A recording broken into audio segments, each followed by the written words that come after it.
Rádio Globo, Rio de Janeiro, uma emissora de O Globo, o maior jornal do país. São 20 horas e 25 minutos. Alô, alô, repórter Esso, alô? Professor ouvinte, boa noite. Aqui fala o repórter Esso, um serviço público da Esso, Brasileira de Petróleo e dos Revendedores Esso, com as últimas notícias da UPI desta emissora. O último dia de 1968 assinala também o término das transmissões do repórter Esso no rádio. Fiel ao nosso slogan de testemunho ocular da história, procuramos sempre levar aos lares brasileiros uma resenha dos principais fatos ocorridos no Brasil e no mundo, sempre dentro do espírito de isenção e objetividade que tem norteado a atuação do nosso noticiário. Assim, queremos, em nome do patrocinador deste programa, a Esso Brasileira de Petróleo, agradecer a atenção e o prestígio com que sempre o acompanhou e desejar a todos um feliz ano de 1969, repleto de alegrias e realizações. E atenção! Durante 27 anos, o repórter Esso, a testemunha ocular da história, esteve presente aos mais importantes acontecimentos ocorridos no Brasil e no mundo. Entrando no ar pela primeira vez em agosto de 1941, durante os seus primeiros 4 anos de vida, o repórter Esso foi sempre o primeiro a dar as últimas da Segunda Grande Guerra Mundial. Assim, nesta sua última edição radiofônica, pode o seu repórter Esso recordar as mais sensacionais informações transmitidas para todo o Brasil e em toda a sua vida. Autêntico recorde de manutenção no ar de um programa noticioso. 1941, os japoneses atacam a base norte-americana de Pearl Harbor. 1944, os aliados abrem a segunda frente e desembarcam nas praias da Normandia. 1945, o repórter Esso começa a transmitir notícias brasileiras e anuncia a deposição de Getúlio Vargas.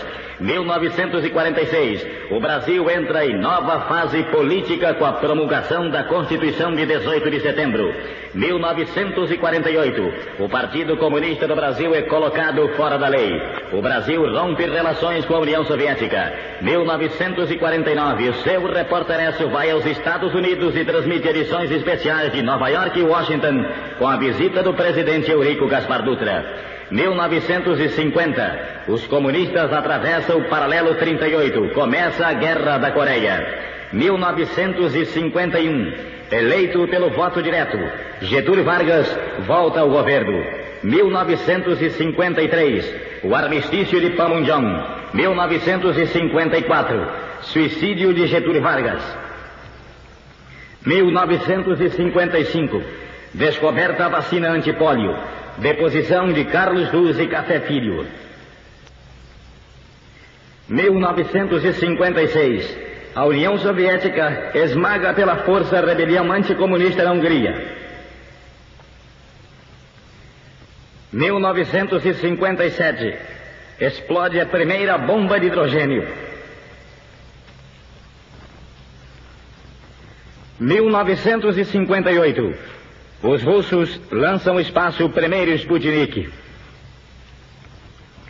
1959, Fidel Castro vence a Revolução Cubana. 1960, o seu repórter Esso vai a Brasília para transmitir os detalhes da inauguração da nova capital do Brasil. 1961, renuncia Jânio Quadros. 1962, o presidente Kennedy determina o bloqueio aeronaval de Cuba. 1963, assassinado em Dallas, o presidente John Fitzgerald Kennedy. 1964, Revolução Brasileira nas ruas, deposto do senhor João Goulart. 1965, os americanos promovem o primeiro encontro no espaço sideral. 1966, Mao Tse-tung lança sua revolução cultural na China Vermelha. 1967, o Papa Paulo VI divulga sua encíclica Populorum Progressum. 1968, Estados Unidos em foco, assassinados Luther King e Robert Kennedy. Os americanos fazem a primeira viagem em torno da Lua. O repórter Esso, um serviço público da Esso Brasileira de Petróleo e dos Revendedores Esso, encerra aqui o seu período de apresentações através do rádio. Boa noite, ouvintes, e feliz ano novo são os votos da Esso.